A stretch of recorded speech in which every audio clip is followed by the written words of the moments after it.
ये आने वाले बहुत बहुत बड़े विनाश का संकेत है।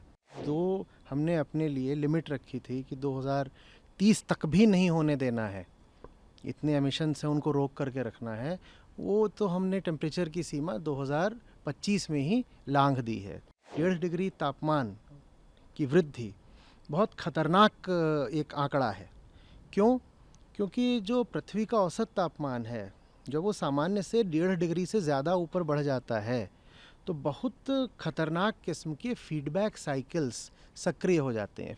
ये ऑपरेशन 2030 है, जिसका उद्देश्य ये है कि आम आदमी में चेतना जगाई जाए कि देखो, तुम्हारा घर, तुम्हारा ग्रह विनाश की ओर कितनी तेज़ी से बढ़ रहा है। पृथ्वी को बचाने के लिए, बिल्कुल ज़मीनी बात बता रहा हूँ, पृथ्वी को बचाने के लिए जो यूनाइटेड नेशंस की COP होती है, कॉन्फ्रेंस ऑफ पार्टीज़, उसने बहुत साफ साफ साइंटिफिक डेटा के साथ ये शर्त रखी थी कि हमें अपने कार्बन एमिशंस इतने कम करने हैं कि 2030 तक भी 1.5 डिग्री से अधिक जो ग्लोबल टेम्परेचर है वो बढ़ना नहीं चाहिए।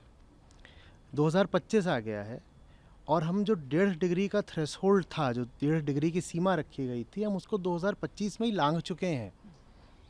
और ये आने वाले बहुत बहुत बड़े विनाश का संकेत है। तो उसके लिए ये जो ऑपरेशन 2030 उसकी बात हुई है, क्योंकि हमने अपने लिए लिमिट रखी थी कि 2030 तक भी नहीं होने देना है, इतने एमिशन से उनको रोक करके रखना है, वो तो हमने टेम्परेचर की सीमा 2025 में ही लांघ दी है। मैं इसमें थोड़ा सा आपको और विस्तार से बताता हूँ। हमने, पूरी दुनिया ने, सब देशों ने मिलकर के खुद से ये वादा करा था कि 2019 में जितने ग्लोबल कार्बन एमिशंस हैं, कार्बन डाइऑक्साइड का जो उत्सर्जन है, हमें उसको 43% कम कर देना है 2030 तक। 2019 की तुलना में हमें 43% कम कर देना है 2030 तक।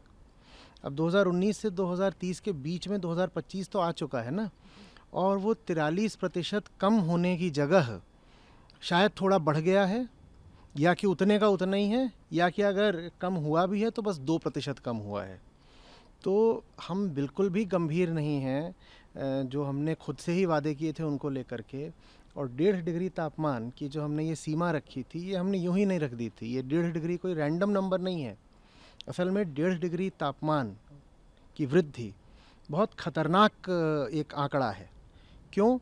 क्योंकि जो पृथ्वी का औसत तापमान है, जब वो सामान्य से 1.5 डिग्री से ज़्यादा ऊपर बढ़ जाता है तो बहुत खतरनाक किस्म के फीडबैक साइकिल्स सक्रिय हो जाते हैं। फीडबैक साइकिल से मतलब ये होता है कि अब आप और ज़्यादा एक्स्ट्रा कार्बन डाइऑक्साइड उत्सर्जित एमिट नहीं भी करोगे तो भी अब ऐसे चक्र चल पड़े हैं, ऐसे साइकिल चल पड़े हैं जो खुद ही अब कार्बन डाइऑक्साइड को वातावरण में बढ़ाते रहेंगे, और उन चक्रों को, साइकिल्स को अब इंसान रोक नहीं सकता।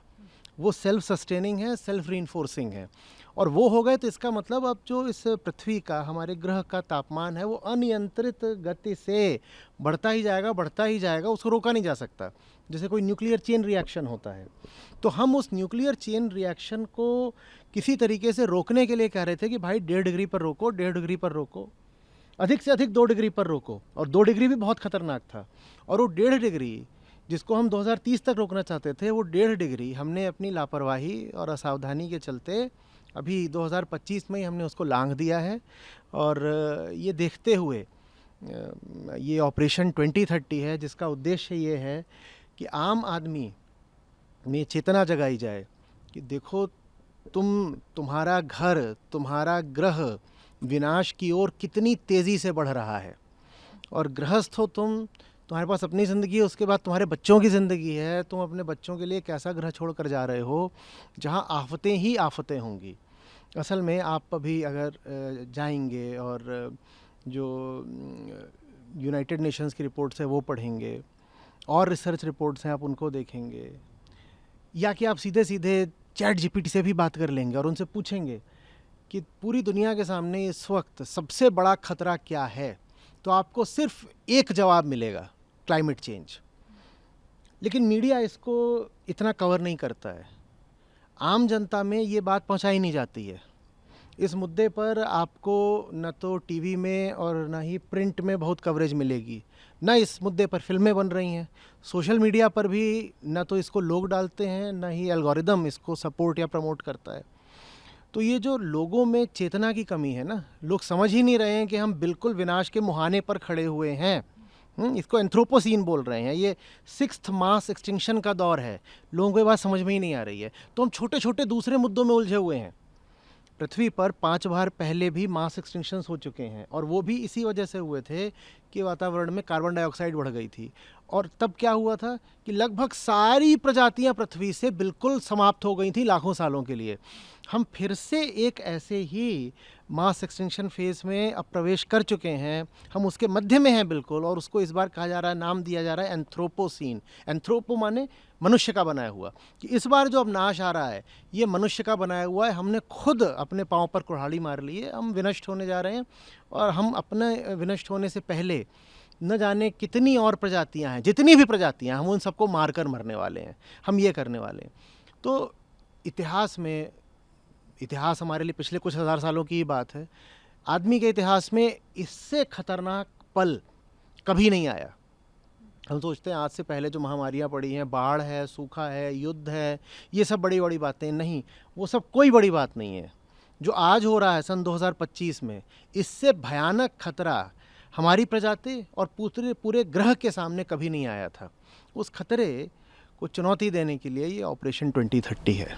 सर, आपने इसी से जुड़ा कि आपने वो लगाने की लोगों में किस तरीके से अपने टीचिंग के द्वारा आप लोगों को बताएंगे कि ये कितना महत्वपूर्ण है इसके बारे में बात करना और समझना? देखिए, कई तलों पर समझाना पड़ेगा। सबसे पहले तो लोगों को ये पता ही नहीं है कि ये एक मास एक्सटिंक्शन का दौर चल रहा है। मास एक्सटिंक्शन माने सामूहिक विलुप्ति।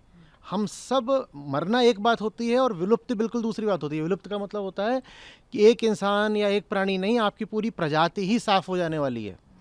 ज़्यादातर लोगों को तो ये बात पता ही नहीं है। जिनको थोड़ा बहुत आइडिया है भी, उनको लगता है हाँ कार्बन डाइऑक्साइड आ रही है, उससे तापमान बढ़ जाता है। उनको ये नहीं पता है कि ये जो कार्बन एमिशंस हैं इनके सोर्सेज क्या हैं, उनको नहीं पता है। जिनको ये भी पता है कि कार्बन एमिशन यहाँ से आता है कि साहब गाड़ी चल रही है उसमें से आ जाता है, कोयला जलाने से आ गया, डीजल जलाने से आ गया, उनको भी उसका जो बारीकी से डिस्ट्रीब्यूशन है वो नहीं पता है, वो नहीं जानते हैं। उदाहरण के लिए कि इलेक्ट्रिसिटी और हीट, इसके बाद जो सबसे बड़ा सोर्स है कार्बन एमिशन का, वो है मांसाहार। कि आप ये जो जंगलों को काट काट के जो खेत बनाए जाते हैं, और उन खेतों में फिर जो उगाया जाता है अन्न, ताकि मवेशियों को खिलाया जा सके, और फिर उन मवेशियों का मांस काटा जाता है, पहुंचाया जाता है, ये बहुत बड़ा कारण है। तो इस तरह की डिटेल्स लोगों को नहीं पता है। और जो बहुत महत्वपूर्ण बात लोगों को नहीं पता है वो ये है कि क्लाइमेट चेंज इस पृथ्वी पर अमीरों का लाया हुआ अभिशाप है। ये तो कोई भी नहीं जानता। देखिए, जितने कार्बन एमिशन होते हैं, जो दुनिया की 10% अमीर आबादी है, वो आधे से ज़्यादा कार्बन एमिशंस के लिए जवाबदेह है। दुनिया की जो शीर्ष 1% सबसे अमीर आबादी है, वो लगभग 1/4 कार्बन एमिशंस के लिए जवाबदेह है। और जो आम जनता है पूरी दुनिया की, वो जो आखिरी 50% हुआ, वो सिर्फ 5% के लिए जवाबदेह है। और भारत की तो लगभग पूरी आबादी ही ग्लोबल बॉटम 50% में आती है। हम ये सब नहीं जानते हैं। हम इसका आशय ये है कि हम जिनको अपना रोल मॉडल बनाते हैं, जिनको हम सक्सेस की प्रतिमूर्ति मानते हैं, हम सोचते हैं मुझे ऐसा बनना है, मुझे भी अमीर होना है, मुझे भी सफल होना है, यही वो लोग हैं जिन्होंने हमारे घर में और इस पूरे ग्रह में आग लगा दी है। आप बात समझ रहे हैं? और यही वो लोग हैं जिनके हाथ में मीडिया भी है, यही वो लोग हैं जो सरकारों को कठपुतलियों की तरह नचाते हैं, चुनावों की फाइनेंसिंग करते हैं। ये सब बातें हम नहीं जानते हैं। हमें नहीं पता कि हमारे सामने जो आदर्श रखे गए हैं, वो आदर्श पुरुष ही हमारा काल बन गए हैं। हमें ये सब नहीं पता है। चाहे वो कोई बिलियनियर हो, चाहे वो कोई सेलिब्रिटी हो, और चाहे वो कोई पॉलिटिशियन हो, ये सब लोग जिनको हम आइडलाइज करते हैं और एडमायर करते हैं, यही वो लोग हैं जो हमारी क्या बोलूँ, मौत के लिए, विलुप्ति के लिए जिम्मेदार होने वाले हैं। मैं आपको एक आंकड़ा देता हूँ।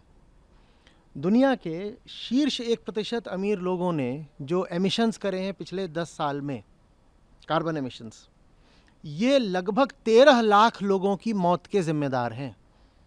क्या ये बात आपको कहीं मीडिया वगैरह में पढ़ने को मिलती है? क्या इस मुद्दे पर कहीं कोई चर्चा हो रही है?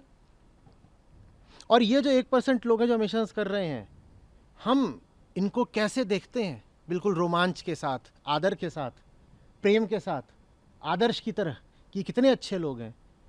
यही वो लोग हैं जिन्होंने पिछले एक दशक में 1.3 मिलियन 13 लाख मौतें हमें सौंप दी हैं, और इनका जो भोगने का रुख है वो थमने का नाम नहीं ले रहा है।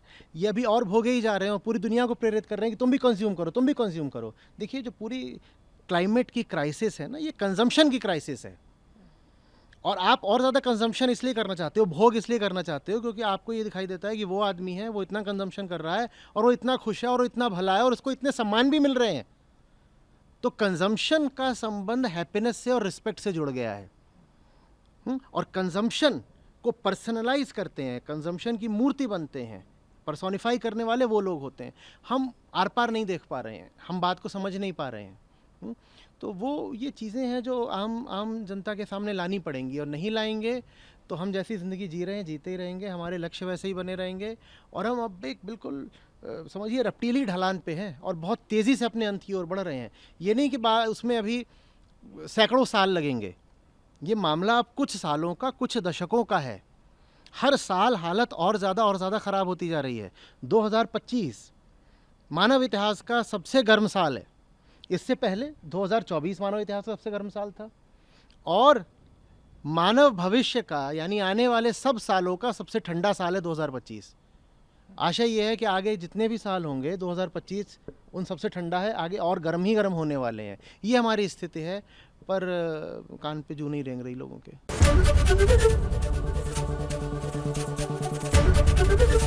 एबीपी गंगा, खबर आपकी, जुबान आपकी।